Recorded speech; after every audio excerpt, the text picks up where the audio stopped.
Sinisingil na ng Manila Local Government ang mga flood control contractor na hindi umano nagbayad ng buwis. Kabilang dito ang ilang kumpanya ng Pamilya Diskaya.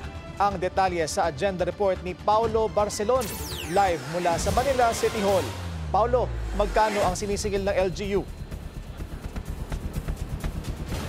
Willard, nasa kabuuang 255 million pesos ng contractor's taxes ang sinisingil ngayon ng Manila Local Government. Of that figure, 247 million pesos ang unpaid, habang lampas 8 million pesos naman ang nabayaran ng contractor's tax. Kabilang sa mga sinisingil nga ay ang ilang firms ng Pamilya Diskaya tulad ng St. Timothy Construction Corporation, Great Pacific Builders at yung Amethyst Horizon Builders. Ayon kay Manila Mayor Isko Moreno Domagoso, nagawa raw yung mga proyekto mula 2022 hanggang 2025.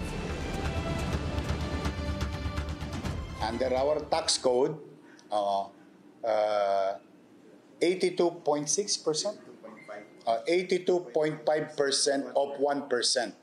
So ano pong ibig sabihin nun? Let's just 82.5% of 1%. So let's put that into real numbers. That is 82,000 pesos, 8,250 pesos per million.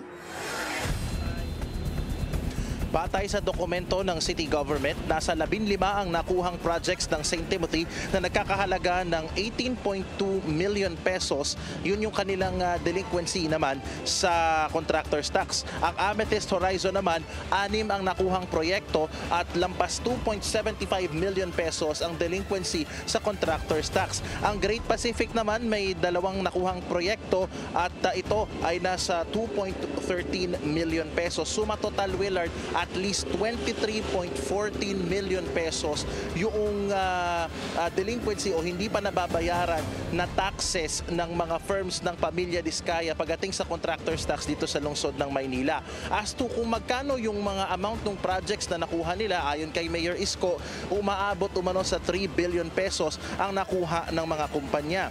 Dagdag pa ni Mayor Moreno, bibigyan raw ng sapat na panahon ng mga kumpanya para magbayad. At sakali raw na hindi sila magbayad, ni Mayor Isko, mabablacklist daw sila dito sa lungsod.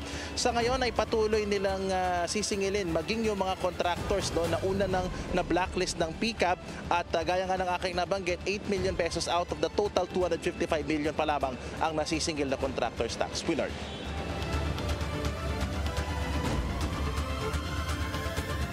Paulo, sabi mo kanina walang ghost projects na nakita. Pero meron bang substandard?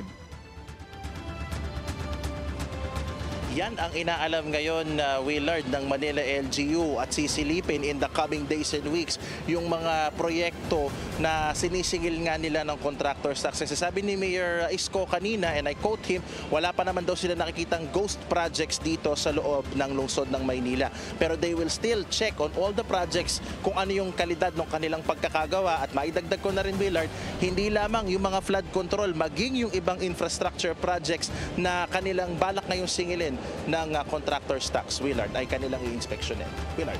Paulo, matanong ko na rin, bukod sa mga kumpanya pag-aari ng Pamilya Diskaya, may napansin ka rin bang mga contractor na lumabas na rin sa listahan ng Pangulo na top contractors pagdating sa mga flood control projects?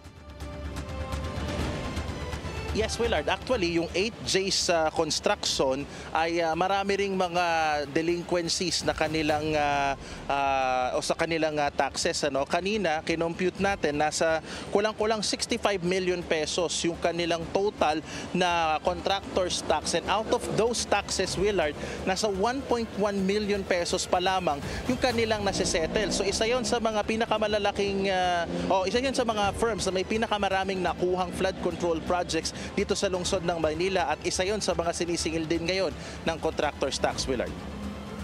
Alright, maraming salamat sa iyo, Paulo Barcelon, nag-uulat ng live mula sa Manila City Hall.